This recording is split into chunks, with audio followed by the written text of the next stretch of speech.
want to know what it is. The Matrix is everywhere. It is all around us. Even now, in this very room. You can see it when you look out your window or when you turn on your television. You can feel it when you go to work, when you go to church, when you pay your taxes.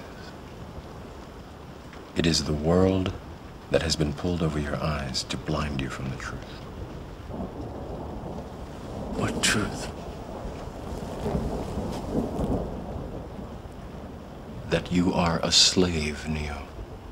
Like everyone else, you were born into bondage, born into a prison that you cannot smell or taste or touch.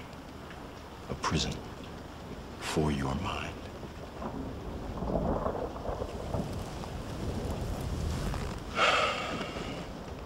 Unfortunately, no one can be told what the Matrix is. You have to see it for yourself.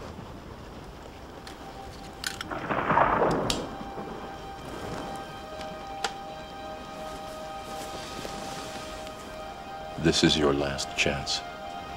After this, there is no turning back. You take the blue pill, the story ends. You wake up in your bed and believe whatever you want to believe. You take the red pill, you stay in Wonderland, and I show you how deep the rabbit hole goes.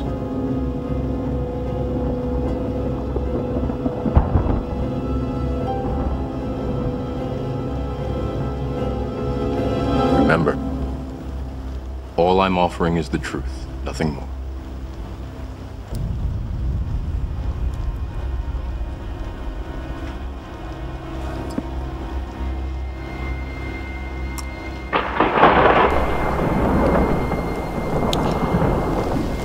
Hey, what's up?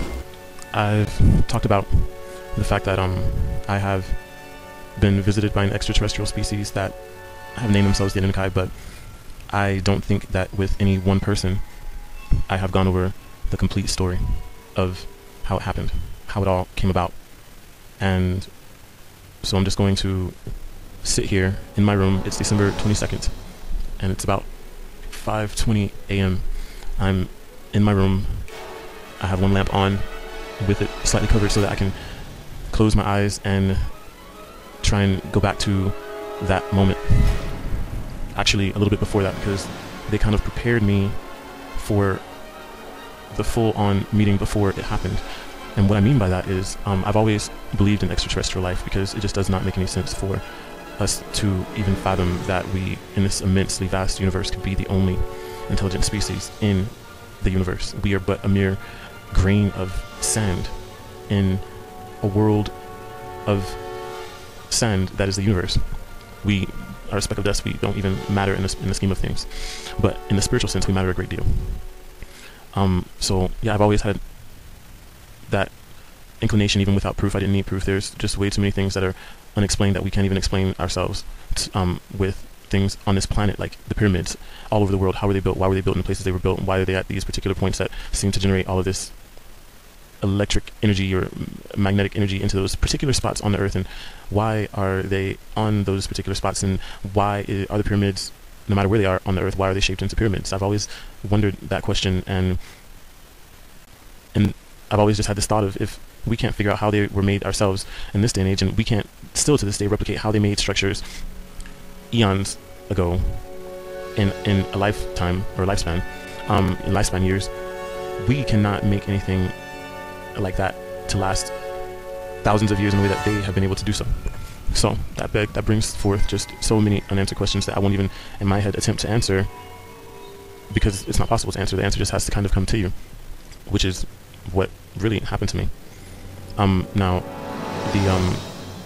the kind of directly indirect encounter that happened, the main spawn of this whole crazy, unique, frustrating thing that happened to me started on the night of February 26th of 2012. More like February 27th. I remember February 26th because it's my friend Derek's birthday, and I wasn't able to attend something with him because I got stuck somewhere else.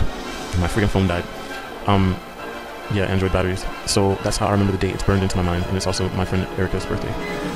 So it was about February 27th, at, no, February 26th. It started, and it was about 9 or 10 o'clock at night. And then it just continued really from there on. Now, let me backtrack just a little bit, because like I said, I kind of got like a soft rollout. And what I mean by that is, I was staying with some people that I knew up in Fort Lauderdale. I live in Miami, Florida. I was staying with some people up in Fort Lauderdale for like a week, just to get away from things down here in Miami. And even though it's only 45 minutes up the road, it's a completely different vibe that Fort Lauderdale has apart from Miami. So while I was up there, I met this guy, and he was telling me how his father was a Mason with the Illuminati, and he was kind of like up there, and he kept a lot of secrets to himself. And even on his deathbed, he would not say like everything that he was holding in, because everything in the Illuminati is kept super secret. And he told me that he's seen UFOs, and I remember him asking me, we were, you know, like having drinks and stuff at the person that I knew's place, whatever. And this gentleman kept asking me, like, have you ever seen a UFO? And I just never really paid it any mind. You know, I told him no, and I just had a completely different thought process on what a UFO might look like, or whatever, in my mind, because I'd never seen one before. And he told me that, you know, we'll go outside and see if we can see one. I'm just like, you know, not really paying him any mind, just kind of saying whatever to appease him, like, yeah, okay. Well, he went outside looking for UFOs, and I never went. And the next day, he called me out on it. And I apologized, and I said, you know, I didn't want to leave the group, and we were laughing and chilling, having fun, blah, blah, blah, you know, whatever. And the next night, I was outside, and he was a neighbor of the person's place that I was staying at. And he kind of caught me outside, you know, just chilling. And to my surprise, as he was looking up at the stars, he said, look right there. And when I looked at the direction that he was pointing with his fingers, you know, I'm just kind of passing him off as, okay, whatever, let me just do this to, you know, appease him some more or whatever. Not thinking that I was going to see anything, but I didn't know what I was going to see anyway. I was just kind of blissfully ignorant to the whole thing. And what I saw kind of shocked me, because when you think of seeing a UFO for the first time especially, you expect to see something more up close and personal, or something that's been like fantasized into our brains, into expectation from TV. But I knew that it was a UFO because, wow, it looked just like a star. And you see all of these other lights around it that look just like it, stars, looks like a star, except for it was moving in patterns that stars don't move, because, you know, we're in motion all the time, and the stars are moving, but they move slowly in one direction over time. Or it seems like they're moving slowly, but they're really moving super fast, because the Earth is moving super fast.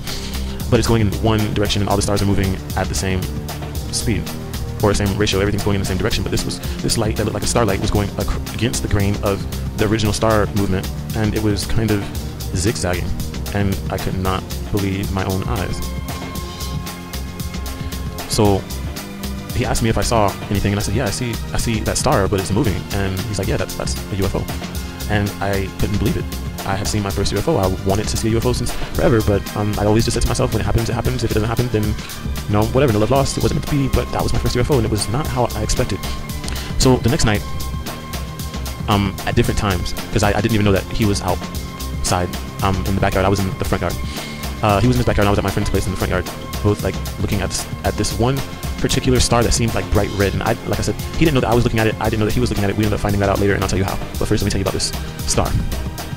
It was red, and it was bright, and it, like, you looked at it and you saw all of these little lights, like these little dots, like bouncing off of it, like all over the place. Like, it was very strange.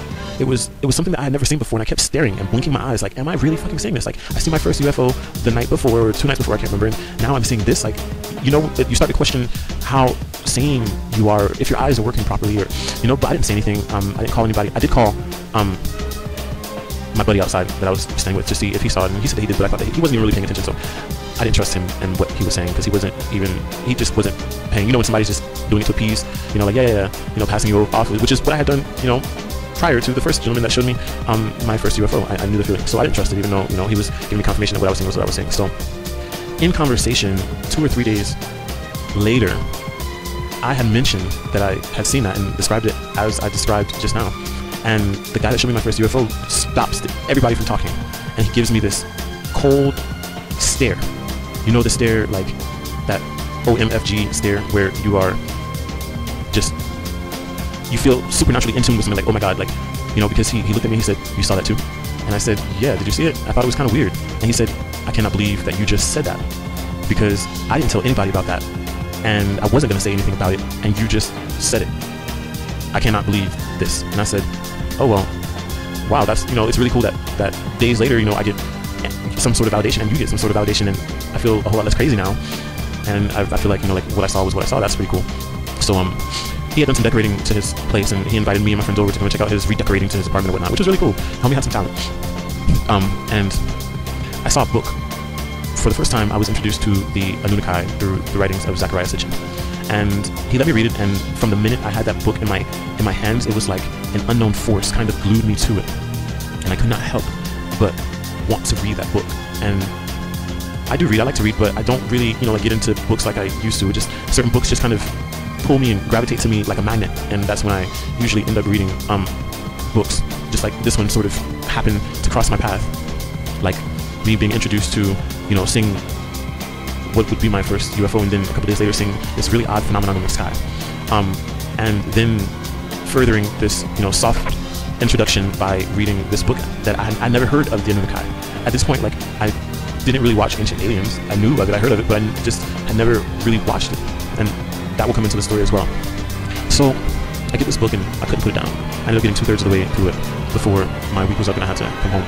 But we're going to fast forward a few days, and we're no longer in Fort Lauderdale. We're at my house in my backyard, and I start noticing these weird kind of anomalies, I call them, with the clouds, because they were acting weird. And what I mean by that, like, say for instance, you know,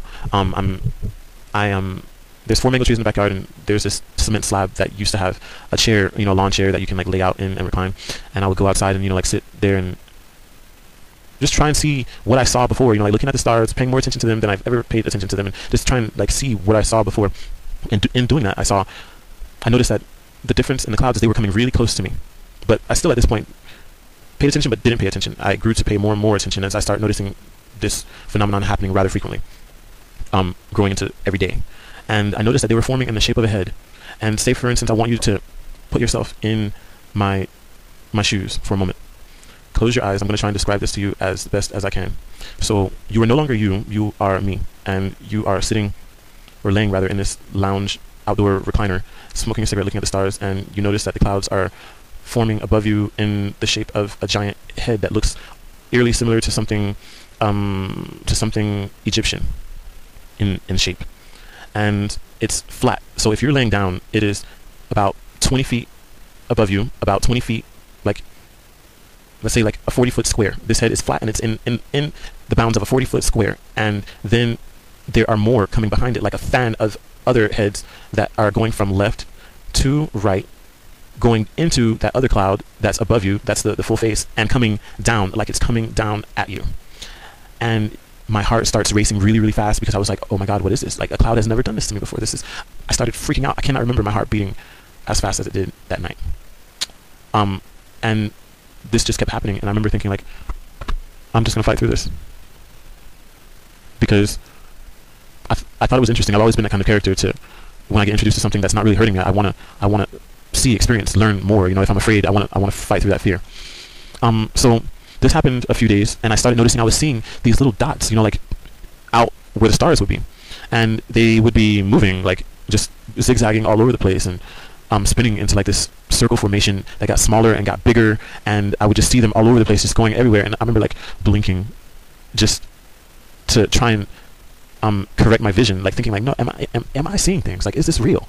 You know, like, what the hell is going on with my eyes? Like, I've never really paid attention to the stars ever this much in my life, you know, but was this like this before? Like, was I? No, and the answer is no, because I never experienced anything, you know, like what I experienced that day, was seeing my first UFO. So little did I know, like at that point, my whole life was about to change, because this snowball that was rolling down, well, it was rolling uphill, forming into like a little snowball, getting ready to tip over and go downhill and form into a big avalanche snowball that was going to hit me dead in my face. Because like a week later was February 26th, and that was the hard meeting. I just told you the soft meeting, and gave you a sense of understanding what I mean by soft meaning, and I'm articulating this the best way that I can, because again, a lot of this story you have to take yourself out of yourself, because unless you've had something supernatural or paranormal happen to you, I think that it would be very hard to, number one, articulate yourself, and number two, understand. But again, since it's been so much time, I can now articulate it better. My friends can tell you that I sounded like a raving lunatic when it first happened. I sounded like a raving lunatic, but I'll go into the detail about that later. So on February 26th, you know, I was outside at another friend's place, and he had a lot of roommates, and he went to the store. We were outside by the pool, you know, just chilling and talking, and one of his new roommates, he said that he could name the stars that really weren't stars, that were planets. He could name each one and be correct. And I didn't believe him. I was like, you were gonna have to prove this to me, dog, like seriously, because he was like, over there that's Jupiter, over there that's Venus, over there that's Mars, over, you know, just naming the stars. I think he named Saturn as well. And so we all like got our phones out and pulled up Google Sky, and to my surprise, he was correct on all of what he named. I could not believe it, you know, like that really took me by surprise. And none of us were thinking about UFOs or anything like that. I was just bugged out by the fact that he had gotten these stars that weren't stars correct. They were planets, because to us, you know, these really bright stars out there seem like stars, but they're really planets they're reflecting off the sunlight, showing us just like the moon, you know, except for the moon's closer. That reflection that looks like a star in the universe. So I gave him his props, and I looked over and I said, yo, you know, to everybody, what's that right there? And the first thing out of his mouth was that it's a plane, you know? And I said, dude, that's not a plane, because what I saw at first were two white lights that were side by side, and then two more lights that were kind of right behind those two, and they were all of them equidistant. And it kind of looked like a plane at first until it started coming up more. You're like, oh shit, no, that is definitely not a plane, because you know a plane's lights, and there's that red light that flickers. There's always like a blinking light, tail light or whatever. There were no blinking lights. These were four pure white lights. And what I mean by pure, I mean like purer than a halogen light, purer than a light that we can create with our artificial lighting. And as the guy noticed that, you know, and called himself out saying, oh, that is not a plane, these, as they're coming up and moving over the horizon, these four equidistant balls of light started to change position, and the two that were in the front stayed there, and they stayed equidistant. The two that were behind came up under the two that were in front, and it formed like not a rectangle, but, well, a square of four white light points, and it just kind of slowly and steadily eased out of sight over the horizon. And I said to myself, oh my goodness. I said something else, but I'm trying to keep it clean for kids that might listen to this, because I think that what I'm going to say in the entirety of this message needs to be heard by mankind. So I am with these people, and we're all kind of, you know, like seeing this, but I think I'm really the only one that paid a lot more attention to it, because they were like, oh wow, cool, we just saw UFOs, and you know, that was that. But I was, because I had seen, you know, something else, and this was a closer occurrence, I was kind of reeling from it, you know. And so everybody kind of went back into the house, but for some reason, you know, I said that I was just gonna sit outside by the pool and just chill, you know, not really thinking anything of anything, just kind of burning that image into my mind so that I never forgot it. Because honestly, you want to burn it into your memory bank so that you don't forget it. You don't want it to slip away. It becomes, at least for me, you know, one of the special moments in my life, you know, like my son being born, you know, that moment will never leave my life. Just a really special experience and a really special moment. And then I started to notice there's this big cloud that started forming above my head, out, like say for instance, I was sitting on the table, leaning my back against the house, you know, looking outward. And I would say at the fence line, go about 15 feet up, and I'm about 25 feet from the fence line, because there's a pool in the little yard fence line. And I'm about 25 feet from the fence line, and go up about 15, 20 feet, and there's this huge cloud that's forming into the shape of, kind of reluctant to say this, but if I'm going to go over the story, I have to go over it completely, not only for your sake, but for my sake. I'm not going to leave out any details, and I want you to, when you hear all of this, because it's going to sound completely ridiculous, and it's going to sound like something that came out of a sci-fi movie, but what I had to learn, what I had to understand, is when you're dealing with something extraterrestrial, because their technology is so far past surpassing of ours. You know, not only are they light years ahead of us in technology, but they are light years ahead of us in their physical growth as an intellectual being within the universe. So everything about them is going to be more supernatural, and I understand why that is, and I'll try to remember to explain that why, that big why later on. Mental note to try and remember that. So just listen to everything that you were about to hear, and hold it without judgment. Just listen to what I have to say, because I was there.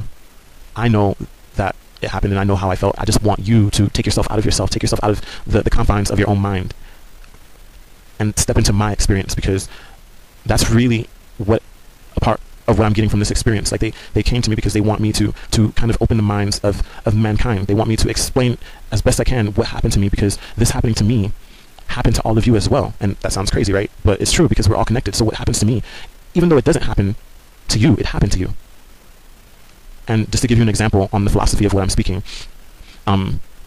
as sad that it is that 26 lives, 20 children, and 6 adults in Sandy Hook, their lives were lost in a ridiculous act of violence. How important were they before you knew they existed? Think about that question for a minute. How important were they before you knew that they existed? A lot of us don't think about that, but I do, especially now being encountered with extraterrestrial beings. And I do, because everyone is all connected. All of us are all connected, whether we know that person is there or not, whether we think they have relevance or not in our lives. They do have relevance, because these people's relevance were shown when they tragically lost their lives at the hand of a psychotic gunman. Their lives became more relevant, and we knew who they were, and we feel for their family members who have lost them, and they're going through that pain all together, and that kind of shockwave vibrates out to a global scale, and it becomes worldwide news, further showing the connection that we all have for each other, regardless of whether we think we have it, know we have it, realize we have it, or we don't. So I hope that I made my point as best I could. But moving on to what happened with this cloud in the sky, I noticed that I was seeing these little blue dots that were moving like I did about a week before, and going all over the place, except for I noticed as well they were moving in and out of this cloud structure, and I could hear like this light buzzing sound. I could hear, and it sounded like a light, really, really light vacuum cleaner. And I kept trying to figure out where it was until I noticed that it was up in the sky. And then I started to notice that these cloud structures, the first one was in the shape of a being. Like, it was a male being. I could tell because he was naked. I saw like the penis, and you know, it was a male structure with penis, hands, feet, legs, and all. And then there was the shape of, and this is going to sound very, very, very odd, but there was the shape of another penis cloud structure that went in behind this cloud that was in the shape of a naked hominoid kind of figure.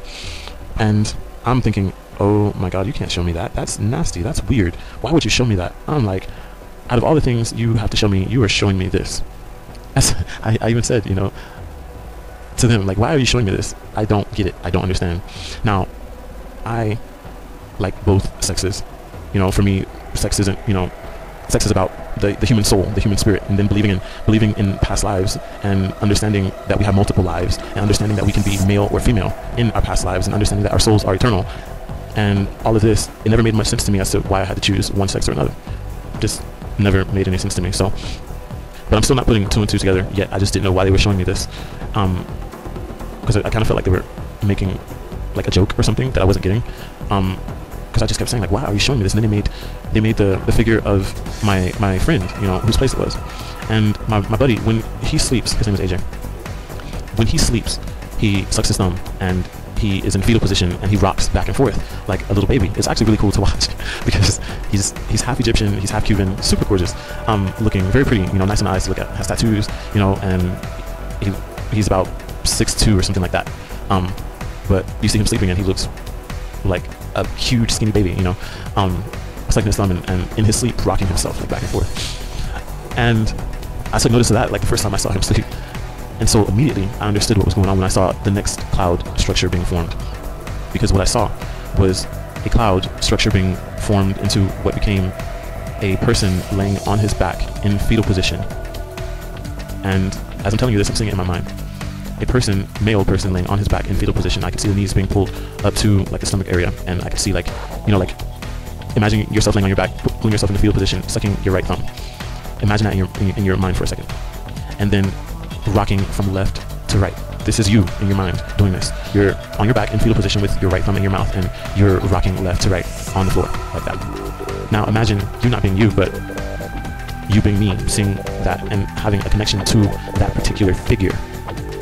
That's when something snapped into my brain, and I said, oh my god. I said, that's AJ.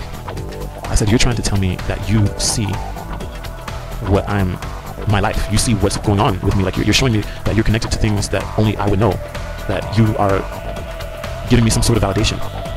And something kind of clicked. And the next cloud structure that was made was a male figure, and he was standing straight up. And I immediately got the sense that it was me that they were making with this cloud structure. And then there was another kind of cloud structure that kind of went into me, like into my side, because the cloud structure was kind of facing towards me. And then there was something that was formed off on the side, and then it kind of went into the side of the cloud structure. And the strangest thing happened. My thoughts were not my thoughts.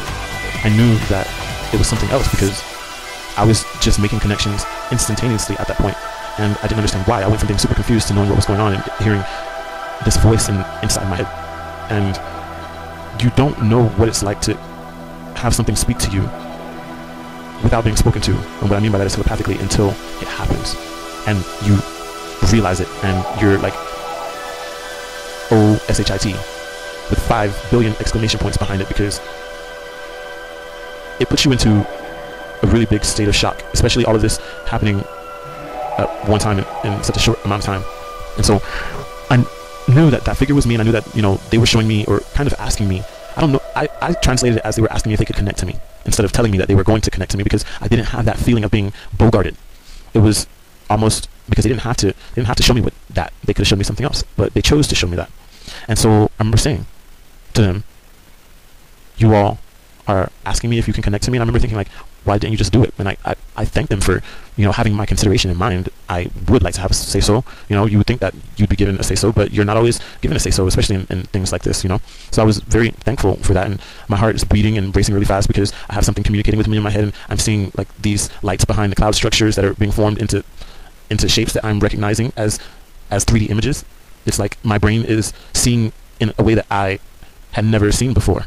And ever since I said yes to that connection, it over time got stronger and stronger and stronger and stronger. But I'll go into that as the story progresses.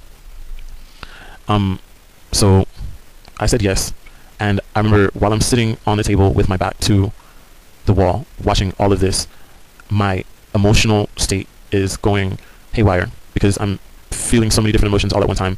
I don't know if I can handle it. My mind is a wreck because I'm trying to make sense of it all, and none of it's making sense, but all of it's still happening. And I knew that it was going to keep happening. So at that particular moment, I kind of felt like Neo in the Matrix. And I remember having that vision in my mind of Morpheus giving Neo the choice of the red pill or the blue pill. The blue pill, he will wake up and it won't be nice, it won't be pretty, but he'll be unplugged. He'll know the truth.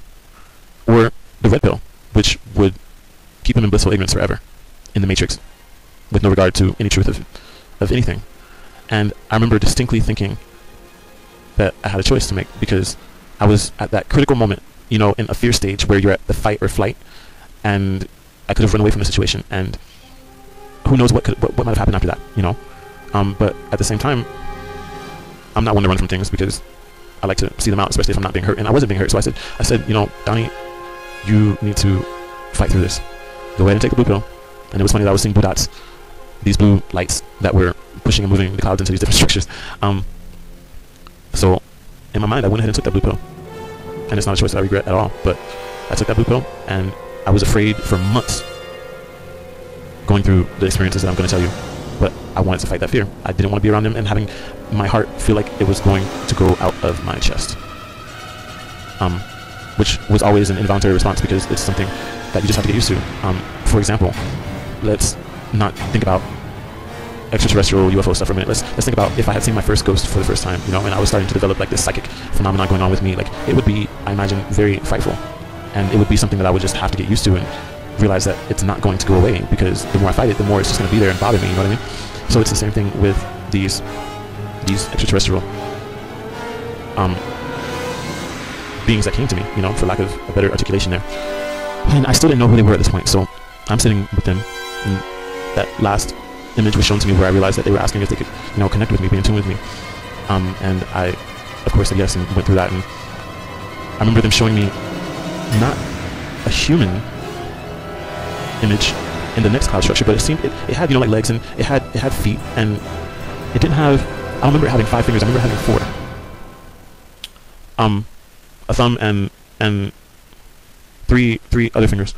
But I remember them making this figure, and I saw it as, wow, you know, this is really cool. I remember, you know, because I used to paint, which I still do sometimes, and I really like, you know, art and the creativity of art. I remember thinking like, wow, you know, I would love to be able to push and move and make the clouds into images like this. This is awesome. This is really cool. I felt lucky. Like, wow, this is cool that this is happening. And it's even cooler that I didn't freak out, you know, and that I'm going through this, that I'm, you know, facing this fear and going through, like, my heart beating really fast and just everything being associated with it, because it's scary. It's really, it's insane how scary it is, you know, going through that, you know, experience that kind of up close and personal, and the way that it's happening to me. Well, this image, this kind of alien being, is sitting there and kind of looking at me, and mind you, I see these lights or whatever in the cloud, kind of behind it, and more condensed in the cloud, but also they are outside of the cloud as well. And the more in the cloud they are, the more they're like, the tighter they are. But outside of the cloud, the more kind of loose they were. It's really hard to explain, and I didn't know how to explain it until, you know, watching Ancient Aliens and seeing how they talked about earthquake lights, and seeing images of photos that were taken of these earthquake lights. And I remember them saying that nobody had any explanation for these earthquake lights and what they were. I can tell you exactly what they were, because that is what I was seeing that night, and that is what I see a lot, almost every day, actually every day.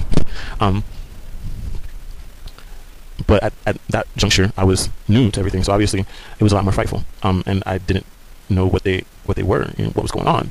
So I'm just trying to analyze everything and take it in and soak it up, you know, spiritually and in my mind, so that I could, like, burn these images into my head. Because I kept saying, you know, I'm going to write down everything, I'm going to write it down, but I never wrote anything down. I did on a few things, but never in full detail, because I just made sure that I thought about it every day and had it in my head, you know, fresh, because every experience you just relive as if it's the first time that's happened to you. It's that it has that powerful of an effect to your core, to your soul. And so I asked this alien cloud being, if you will, mind you, you know, it's really hard to articulate this stuff, so you just bear with me. This alien cloud being, if it was a great alien, because the first thing I think of extraterrestrial beings are great aliens, you know. I had just been introduced to the Annunaki not long before, but they weren't the first thing that I thought about being that I had always heard of Greys. The Greys were household names.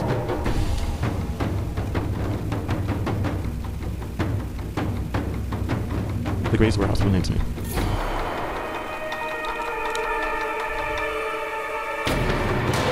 And so I asked if they were the Greys, and this cloud figure shook its head and said no. And mind you, I could not believe that I was getting a response. I could not believe that this cloud-structured alien being that I could see in front of me, like looking up about 20 feet from me, shaking its head no, that it was not the Greys. Hearing that in my mind as it's shaking its head no. And that book popped into my mind, almost like as if it were on its own, you know, because it wasn't a forethought for me to think of that book. And I was excited. I said, wait a minute, are you the Annunaki? And this cloud figure started shaking its head in a yes formation, like it was saying, yes, that's who we are. And I about died. I cannot even begin to try to explain and articulate what happened inside my soul at that point, because you're almost more comfortable when you get a no response, but when you get a yes response, it's like all of these things that feeling receptors deep within your body that are connected to your soul are just firing off in ways that they have never been fired off ever before in the history of the lives or the days of your life that you have lived thus far. That's the best way for me to explain it. And I can understand why when somebody encounters something extraterrestrial or paranormal, or, you know, like just something fantastical like this, why they freak out and get scared out of their minds, because I've experienced this firsthand. So I can understand why they would freak out, and why they would freak out so badly to the core of their being. And I can understand also just as well why people don't understand the level of freak out a person could be if it's never happened to them. Like a person who's seen a ghost and they had a bad experience, like it doesn't sit well with them. They are just freaked out beyond normal, you know, freaked outness. I'm creating words. But a person who has never experienced that type of phenomenon before might get freaked out, or they might be able to understand some level of, you know, it from the other person, but they won't be able to truly get on that level until it's happened to them. So I can completely understand from both sides of the fence. But getting that yes and going through that particular part of the equation was the hardest about 10 minutes of my life, because I'm going through something that's changing me, and I didn't realize how greatly at the time. It was just very, very shocking for every level of my being to just experience and go through. But looking back on it, I see now from clear eyes what was going on. They were shocking my system, almost giving me a reboot, a restart. It was as if I was Neo for real. And I keep saying that because I've always felt like this really deep connection to the Matrix and that movie, and I never really understood why until that happened, and continued to happen and continued to happen, and until this day, you know, I watch the Matrix and I see it on a whole nother level of understanding that was always on a high level, always on a high connection, but at an even greater, higher level of spiritual importance to my life, and therefore you all's lives as well, because I'm connected to you, and you listening to this is proof of our connection. Because had they not happened to me, I would not have felt compelled to do the things I do, which has led me to make the choices to get me to you. I'm being compelled to get my story out, because honestly, you just need to hear it for yourself. I replay it over and over in my head, and now it's just time to get it out. It's never good to have anything in your head bouncing around, especially when it's something like this, because it starts to feel like it's driving you crazy on the inside. So I'm going to pause this and label this part of the video part 1, because I think it's over an hour long, and then I'm going to continue this perplexingly eclectic saga of extraterrestrial life encountering the open-minded black guy in Miami, Florida, in just a moment. So, after these messages, we'll be right back. I think I've always wanted to do that.